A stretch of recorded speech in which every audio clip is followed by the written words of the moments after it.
Chaya, Garcia, relationship expert with Love in a Cup, where we talk about expert relationship advice while I drink a little bit of tea. And guess what? Today we're going to be talking about blocking. That's right. Should you really block him? I mean, he's not that bad of a guy. He didn't even do anything really, really wrong. Why should I block him? So I've been talking a lot about this with my clients, and it's a really important conversation to have. It's essentially thinking about him versus you, where you want to just up your level of life and put yourself in a place of priority. So you want to come to a point where you're not only thinking about how other people are feeling and how they might feel in reaction to something you do, but how you would feel in reaction of something you do. It's entirely different mind frame. It's an entirely different shift of energy and the way that you perceive life. So a lot of people will think, oh, if I block him, he might get mad at me. He might think that he's a bad person. He might think I'm dramatic or I'm doing something so extreme, versus what do I think about that? How does it make me feel not to have this person able to access me? What makes me feel better to have this person in my life or not in my life? What makes me more productive to have this person accessible to just taking my energy and my resources and my information at any given point, or not have the capacity and I have the protection? So you really need to get to a place in your life where you prioritize yourself, where you're in a state of mind where you're no longer thinking about how other people are going to potentially, maybe, possibly think based on what you do. So there's a lot of different people in this world, and they all are going to think lots of different things about the same thing that you say. So you can say, I think the color of the sky is red. And there's going to be a bunch of different people, and some people are going to be like, you know what, it does look a little red today. And some people will be like, wow, she is fucking crazy. And there are some people going to be like, well, clearly maybe she's colorblind. Maybe she just doesn't, able to see the colors well. And then there are going to be some people like, damn, she's ignorant. Nobody ever taught her what blue is, or what red is. Maybe she's just stupid and she doesn't know her colors. Okay, you're going to say one sentence and like 50 different people are going to have 50 different responses. Either you're an idiot, or you're ignorant, or I'm so sorry you didn't learn your colors, or maybe she's right. Maybe, the way that the red building is reflecting the upwards towards the sky, it actually might look red to you. Who cares what other people think? This is about you deciding and designing the type of life that you want to live. It is not about other people. Let me just make that really clear. Your life and your goals and your purpose is not about other people. You want to live in a way where you're constantly impacting other people for good, where you're constantly thinking about how you can use your resources for good. And that doesn't mean you don't say things that are non-controversial. And it doesn't mean you say things in a way where you want to tiptoe around what everyone else is thinking, what everyone is saying, and don't say things that might be different. No, you can be a disruptor, but is your intention going to inform or attack? Other people will feel attacked if they don't like hearing new information, but that's their choice of reaction. No one else can feel bad if they don't want to feel bad, right? Like you're not in control of somebody else's emotions. You're not in control. You don't have that power. You're not in control of how somebody else reacts to something that you say. You don't have that power. So stop making yourself more powerful in the areas where you don't actually have the power. Start making yourself powerful in the areas where you do have that power, in your thoughts, in your speech, in your actions, when you can block somebody. Because it's not about whether they're good or bad. It's about whether you are preventative or reactive. So there's two types of people in the world. Some people who design their life and then are very, very, very preventative. So they take a lot of actions to make sure that the things that they don't want to happen in their life don't happen. So now if they don't want their ex to randomly pop into their life in a month from now, they block their ex. They can still love their ex. The ex could be a great person. Nothing bad could have happened. They just, moved to a different country.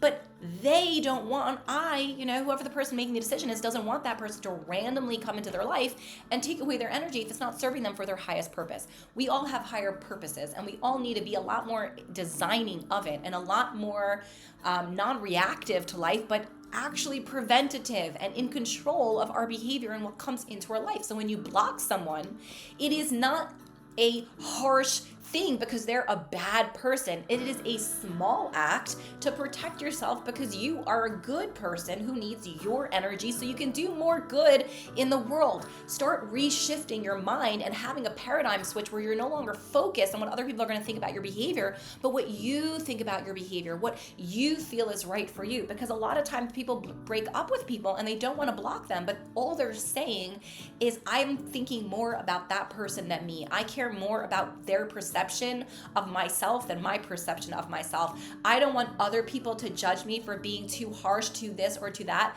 versus how I am judging myself of whether I'm taking care of me or not. Guys, this is your life and you need to design it in a way where you are preventative versus reactive, where you're not always putting out fires or, oh my goshing, or what's happening now, or how could this happen, or I have another ailment, or my boss did this. Like, if you are not in the right job, leave your job. If you're not in the right relationship, leave your relationship.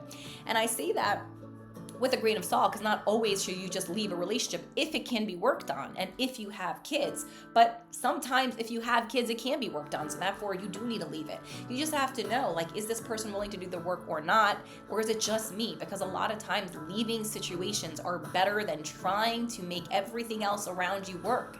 And again, if you're married with kids, it's a nuanced thing of when to work on it and when to walk away. But in general, and besides for that example, you need to walk away from things that aren't serving you to the highest potential, because if you drain your energy focusing on other people and what they're thinking about you, then, well, you don't have the energy that you need to think about yourself. And then your relationships are drained with your husband, with your spouse, with your kids, with your work, whatever it is, and with yourself and with God.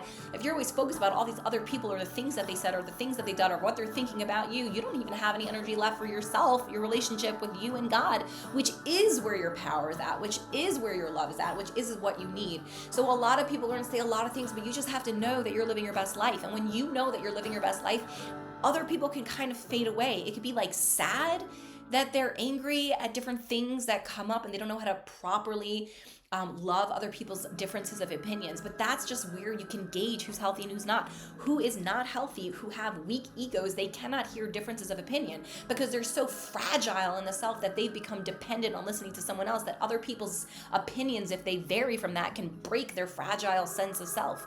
But a strong sense of self can handle negative emotions, can handle different people coming out of them, and they can just say, oh, I like that, or I don't like that, I believe that, or I don't believe that, but they don't constantly see it as an attack to their character because their character isn't even fully developed on the reliance of themselves and God. When you're relying on other people to give you that credit, like, I talk to my doctor knows what I need, I trust the government, I take the vaccinations and I take the pills my doctor tells me, and I'm falling apart, but I trust them, versus like other people who are like, I want to hear the differences. What does the doctor say that are wrong? What maybe the vaccinations that are wrong? No, I trust the government. They wouldn't want to hurt me. I trust the doctors. Okay, but doctors don't have any medical training in nutrition.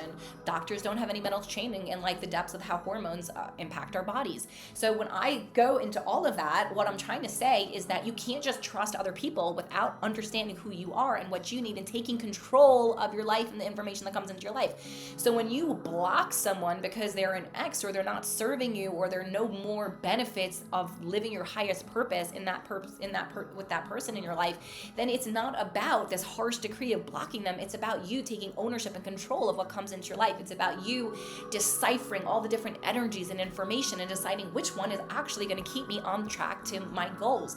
And every single time someone comes into your life, you want to ask yourself a question like, is this hurting me or helping me? Is this hurting me or helping me? Is this hurting me or helping me get closer to my goals? And every time someone comes into your life, whether it's a job or relationship or a business opportunity or anything of that matter, you want to ask yourself, is this helping me or hurting me get towards my goals? And if you don't even know what your goals are, well, then you got to take a step back and write down exactly what you want in 1 month, in 6 months, in 1 year. Because if you're looking to get married in 6 months to your highest potential of love, and then some kind of cute, sweet, maybe sweet, cute kind of guy comes into your life, and then you're like, oh, that sounds good, I'm really lonely, and he's really cute, and he has a lot of what I like, not everything, but a lot of what I like, so I'm just going to spend some time with him and see where it goes. Maybe it'll develop into the love that I've always dreamed of.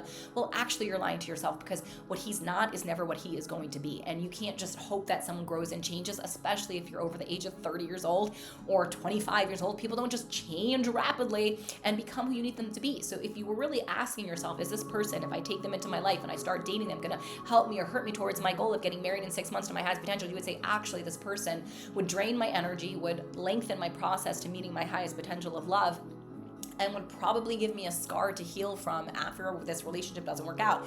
This person is not helping me towards my goal of reaching my highest potential. He's just gonna give me company. But if my goal is company for tonight, then great, he's helping me reach that. But if my goal is to be able to experience small amounts of pain so that I don't have long amounts of pain, then he is taking me away from my goal. He's hurting me and not helping me achieve my goal. So you really want to have a focus of your design of life, of the goals that you want in your life, so that you can then match your decision making against that. And if someone is not serving you anymore in your life, you block them. And it is not a bad thing. It is just a lack of access that they have to control and drain your energy. I'm going to say that again. When you block someone, it is not a bad thing. They are not a bad person, and you are not a bad, insane person for blocking them. You are just in control of the energy that comes into your life, and you're lacking or stopping access of their energy coming into your life, or taking your energy without your consent.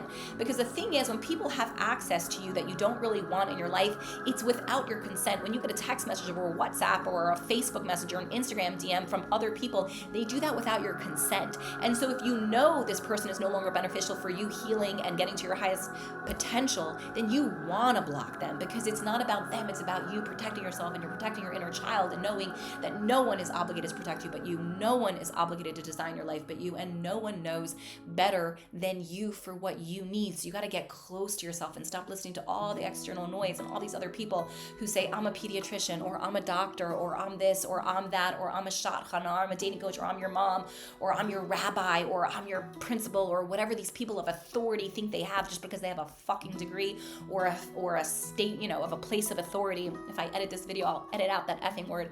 But people like to think that because they've developed a title of authority like therapist or rabbi or dietitian or doctor, they know what's right for you, instead of releasing and relinquishing your control and decision making on your life. Why don't you just learn about what love is, how it impacts you, how you attract it? I can give you so many books to read where you know the information and you get to hear your own voice versus trying to hear everyone else's voice. Like, my job isn't for you to hear my voice. My job is for you to hear your voice. My job is not to get you married to the guy that I think is great for you. My job is for you to get married to the guy that you think is great for you, but not because you feel it, but because you know it, because you understand behavior and how that plays out in dynamics over time, because you have the education and the inner love to walk away from people who don't treat you right, because you have that sense of self where you're no longer needing someone else's approval. So you can just walk away from that 9 out of 10 guy who's not going to serve you to your best.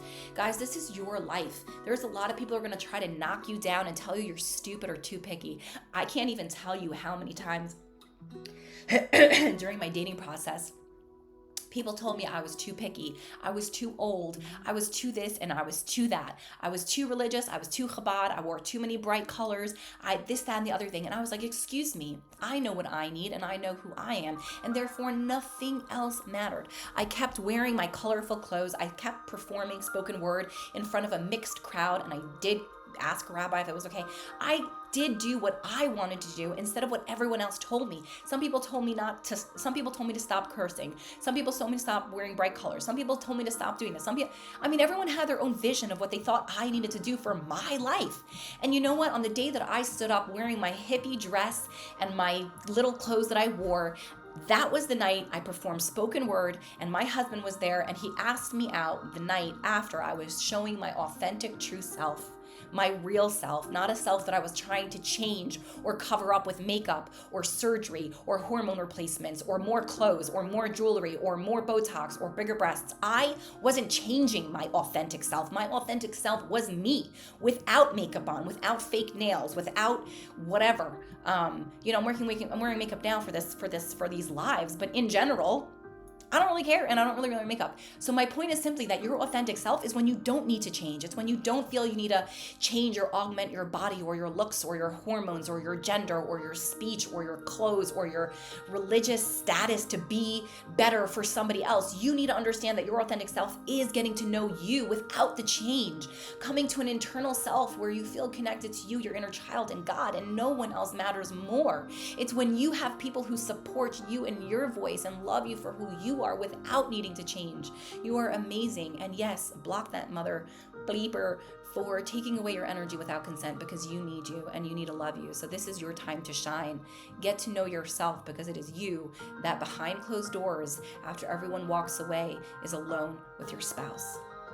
Peace.